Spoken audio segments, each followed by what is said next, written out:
Hey,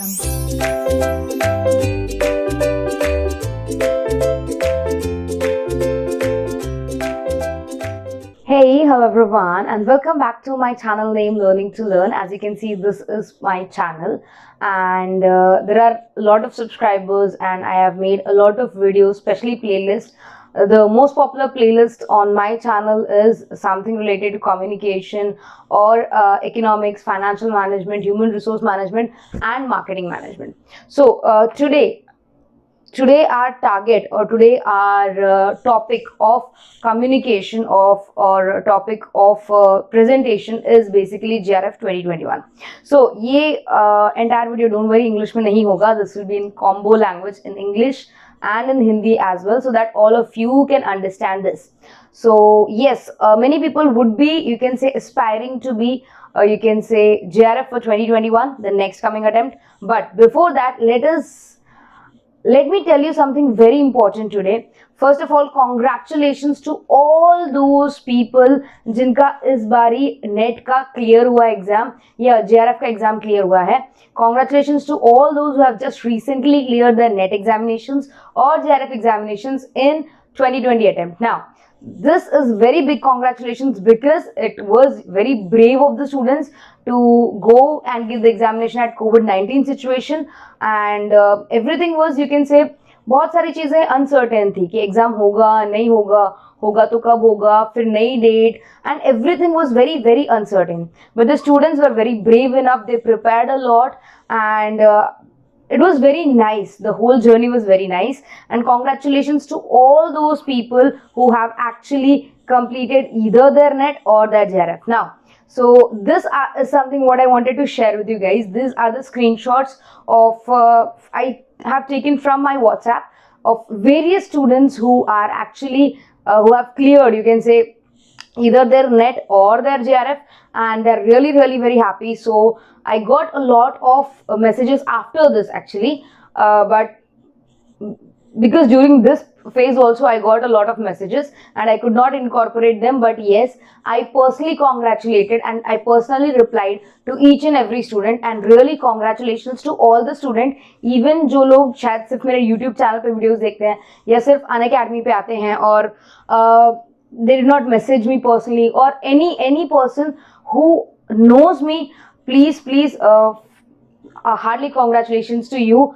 And this was a very good opportunity for you guys. काफी लोगों का निकल गया है net and JRF, and it was really nice to see all of the people who were working very hard and they have scored good marks. So for all that, you can see a lot of chats, lot of things going on, and सुबह से there were continuous messages, so it took me a while to record a video. So these are more of the images. I'm just sliding it so that आप देख पाए. Yes. Okay, so after this, of course, you have seen an image of crying. Now, why do we cry? These are all who passed, who either you can say managed to pass either the net examinations or JRF examinations. What about those who did not clear? Many of the people were depressed, many of the people you can say were crying, many of the people were like, what to do now? Okay, अब ये सब तो हो गया congratulations का बात, very nice. But अब आपको क्या करना है अगर आपका नेट क्लियर नहीं हुआ है तो? This is not the solution. Come on, ठीक है, आधे एक घंटे के लिए रो लो, बट ये कोई सोल्यूशन नहीं हुआ. What you need to do, you need to come up with ideas. You are right now confused, depressed, sad that आपका JRF नहीं हुआ, आपके फ्रेंड का हो चुका होगा, या क्लास में जो आपके साथ पढ़ते होंगे उनका हो गया होगा. यस, ओवरवेल्म होता है, आप बहुत सारे इमोशन से गुजरते हो, you don't know what to do. So first of all congratulations जिनका हो चुका है, जिनका नहीं हुआ है अब आप बहुत ध्यान से सुने. yes, you will be confused, you will be you can say you don't know what to do. अब क्या करना है नहीं पता, अब exactly settle down हो जाओ. give yourself at least one day, एक दिन शांत रहो, and please make sure you're comfortable at your home, at every place you are, okay? And don't think over. बहुत कुछ ज़्यादा सोच के कोई मतलब नहीं है, because सोच के कोई रिजल्ट नहीं निकलने वाला. Okay, so stop thinking everything and just try to figure out.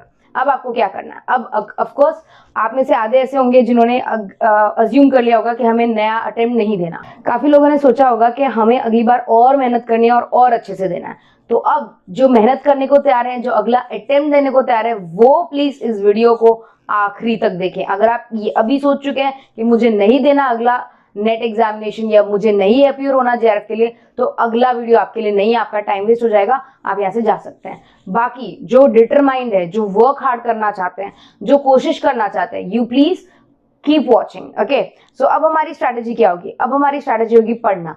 कैसे पढ़ेंगे हम लोग? Understand you have 10 whole units, ठीक है?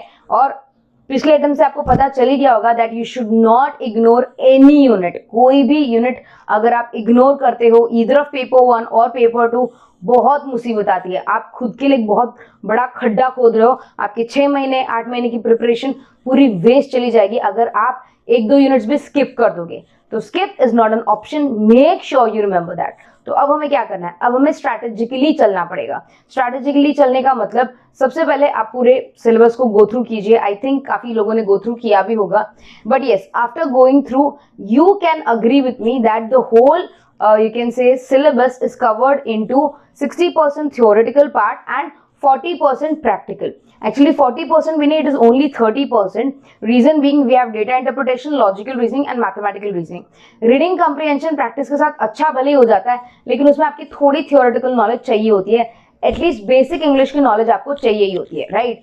So now the biggest important thing you need to understand is if you want to complete your 60 or 70% of the course or theory, you can join my classes. मैं ये सिर्फ advertisement करने के लिए नहीं बोल रही हूँ, क्योंकि अगर आप काफी बच्चों के यू कैन से चैट भी देखेंगे तो आधे बच्चों ने सिर्फ और सिर्फ अनअकैडमी पे स्पेशल क्लासेस अटेंड किए हैं सिर्फ, और उनसे भी उनका हो चुका है। So it is not that you पे देन ओनली आप कुछ हो सकते हो, और ऐसा नहीं है कि अगर पे करोगे तो ही आपका नेट क्लियर होगा या जेआरएफ क्लियर होगा। नहीं, काफी लोगों ने सिर्फ फ्री क्लासेस देखी है ऑन अनअकैडमी, बट पेड लोगे तो आपको ज्यादा बेटर रहेगा। That is your choice. This is, I am just guiding you, ultimate decision is yours बेटा। Okay, and yes, so 60% theory and 40% practical. We will start with the easiest topics, communication. अगर आपको अपनी strategy बनानी है तो उसके लिए आपको क्या ध्यान में रखना पड़ेगा? सबसे पहले इजी टॉपिक्स करो। इजी टॉपिक्स करने का फायदा क्या होता है? टाइम कम कंज्यूम होता है, आप इजीली इन टॉपिक्स को समझ पाते हो, और जैसे आप इसके एमसीक्यू सॉल्व करोगे आपके अंदर एक कॉन्फिडेंस आएगा कि हाँ ये मुझसे हो रहा है, I am able to do this. Yes, and these are the easy topics like communication, research aptitude and teaching aptitude. ये आपके फ्यूचर में भी काम आएगा, and this is one of the things you should never ignore. Then practical topics मतलब इसे हम daily practice categories में रख सकते हैं। डेली प्रैक्टिस क्योंकि अगर आप डेली प्रैक्टिस करोगे तो ही इसका आपको बेनिफिट मिलेगा। इसका मतलब लॉन्ग रन में अगर आपको अपनी स्पीड इंक्रीज करनी है, अगर आप चाहते हो कि आपके आंसर सही निकलें, एफिशिएंसी बढ़े, ग्रिप बैठे उन टॉपिक्स पे, तो इनको आप एक दिन में, एक हफ्ते में नहीं कर पाओगे। आपको आज से ही शुरू कर देना पड़ेगा। That would be a thing better. Okay, the next one is difficult topics. ये ऐसे टॉपिक्स होते हैं, पेपर 1 की बात कर रही हूँ मैं, जो आपका सबसे ज्यादा टाइम कंज्यूम करेंगे, जो आपका सबसे ज्यादा एनर्जी खाएंगे और जिसमें आपको रट्टे मारने पड़ेंगे। That is higher education, people environment और आईसीटी। तो इसमें आपको बहुत ज्यादा प्रैक्टिस करने की जरूरत है, बहुत ज्यादा फोकस करके चलने की जरूरत है। अब इन सब प्रोसीजर्स में अनअकैडमी एक ऐसा प्लेटफॉर्म है जो आपकी हेल्प कर सकता है। तो अनअकैडमी से आप अपने कॉन्सेप्ट्स क्लियर कर सकते हैं, एमसीक्यू प्रैक्टिस कर सकते हैं, पीवाईक्यू प्रैक्टिस कर सकते हैं, डाउट सॉल्व कर सकते हैं, और आपको गुड क्वालिटी मटेरियल भी मिल सकता है। एज वेल एज अगर आप पहली बार प्रिपेयर कर रहे हैं और टोटली कंफ्यूज हैं कि क्या करना चाहिए, these are the 3 good books you can purchase for NTA UGC NET practice. That is of course KVS Madan sir की book, the standard book, then Harpreet ma'am, Truman and various other books available. कोई भी book का final decision लेने से पहले कि मुझे कौन सी बुक परचेज करनी चाहिए, उससे पहले आप उसके रिव्यूज देख सकते हैं। अलग अलग यूट्यूब चैनल्स ने उनके रिव्यूज डाले हैं, लाइक केवीएस मदान सर की बुक का रिव्यू बहुत सारे बच्चों ने डाला है, बहुत सारे एडुकेटर्स ने डाला है। यस, तो आप एक बैकग्राउंड चेक ले सकते हैं कि मुझे क्या करना चाहिए, कौन सी बुक परचेज करनी चाहिए, किस तरह प्रिपरेशन करना चाहिए, एक्सेट्रा। एंड आपका प्रिपरेशन स्टार्ट हुआ है या नहीं, हमारा प्रिपरेशन स्टार्ट हो चुका है, बिकॉज स्पेशल क्लासेस में ऑलमोस्ट हम ये सारे टॉपिक्स कर चुके हैं. सिर्फ एक टॉपिक है जो मैं दिसंबर में लेने वाली हूँ, that is online and offline teaching. So sorry, अगर आप लास्ट वाला देख रहे हो तो 30/11/2020 ये रीशेड्यूल हुआ था बिकॉज ऑफ सर्टेन एरर्स. तो वो एज ऑन 1 Jan होगा. ये लाइव क्लासेस होती हैं, इसमें आप डाउट पूछ सकते हो, इसके PDF आपको मिलते हैं, बहुत सारे बेनिफिट्स होते हैं. So make sure you understand this thing that whatever you do make sure you read. आप डेली प्रैक्टिस करें वरना आपका बहुत प्रॉब्लम आएगा. अब I know 2-3 things that I would like to share. काफ़ी सारे बच्चे होंगे जो बहुत ही ज़्यादा कंफ्यूज होंगे कि क्या करना चाहिए, नहीं पता, we are going in the wrong direction. पिछली बार भी प्रिपरेशन किया था, बहुत मेहनत की थी, कुछ रिजल्ट नहीं निकला. What to do now? Try to understand. सबसे पहले एक बार शांत हो जाओ. Please inhale and exhale.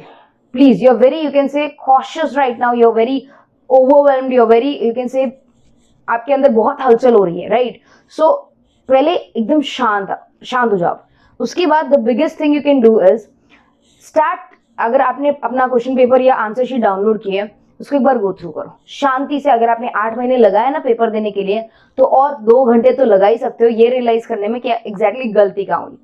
अगर आप अपने पेपर को एकदम अच्छे से गो थ्रू करोगे ना, स्पेशली ऐसे बच्चे जिनका JRF या जिनका नेट 1-2 मार्क्स की वजह से ही रहा है, मतलब सिर्फ 4 क्वेश्चन सही हो जाते या 3 क्वेश्चन सही हो जाते या 1 क्वेश्चन सही हो जाता तो मेरा नेट निकलता है, JRF निकलता. यस, अगर ऐसा है ना, सिंपल एक काम करो, वो सारे क्वेश्चंस को गो थ्रू करो. आई कैन गारंटी यू ऐसा एक आधा क्वेश्चन तो होगा ही होगा. मेरे केस में ज्यादा होते हैं, बट मेजरली फोकस नहीं रहता, इसीलिए काफी बच्चे क्वेश्चंस आंसर्स आने के बावजूद गलती करते हैं. And I can guarantee you would find on average 2 to 3 questions you new, आपको पता था सही आंसर क्या है मगर आपने गलत जवाब दिया. This can happen and this will happen. एक बार आप चेक कीजिए, फिर आप लिटरली रियलाइज करेंगे कि आप फेल नहीं हुए. सीरियसली बोल रही हूँ, अगर आपने वो आंसर सही दिए होते तो आप पास होते. इसका मतलब कहीं ना कहीं वो चीज आपके दिमाग में थी. बट द थिंग इज, आप एग्जाम के टाइम पे या तो टेंशन में आ गए हैं, या आपने फोकस खो दिया, या टाइम कम मिला आपको, पेपर पूरा नहीं हुआ, and you are not able to complete the paper, और if you completed the paper you did silly mistakes. So try to understand one thing, आप मोरॉन डफर नहीं हो. आपको पता है चीजें क्या होती हैं, आपने पढ़ाई की है, आपने 8 महीने लगाए हैं, रिविजन किया है, यू हैव डन एवरीथिंग. अगर रिजल्ट नहीं आया तो उसका एक रीजन होगा. इसलिए नहीं आया क्योंकि you did not do well. अगर ऑफकोर्स अगर आपने मेहनत की है तो वो उसका रिजल्ट कहीं ना कहीं दिखेगा. सो make sure you do this activity and I think you will realize then that you are worthy enough. You are literally worthy enough. The thing is, you just did not focus. That's it. वो आपकी गलती है बस, उसके अलावा आपकी कोई गलती नहीं है. तो अगली बार अगर आप फोकस करेंगे तो शायद वो मिस्टेक भी ना रहे. So I think this is it. This is me signing off, and I would prepare something for you. I have a good surprise for you guys. So I'll not reveal it today. जब surprise reveal करना होगा मैं reveal करूँगी. But one simple and important thing is trust yourself, have confidence, believe in yourself, and don't worry, I'm always with you. कोई भी doubt हो आप मुझसे पूछ सकते हैं, problems हो तो मुझे बता सकते हैं. I'll try to help you as much as I can. Take good care of yourself, study hard. Bye bye.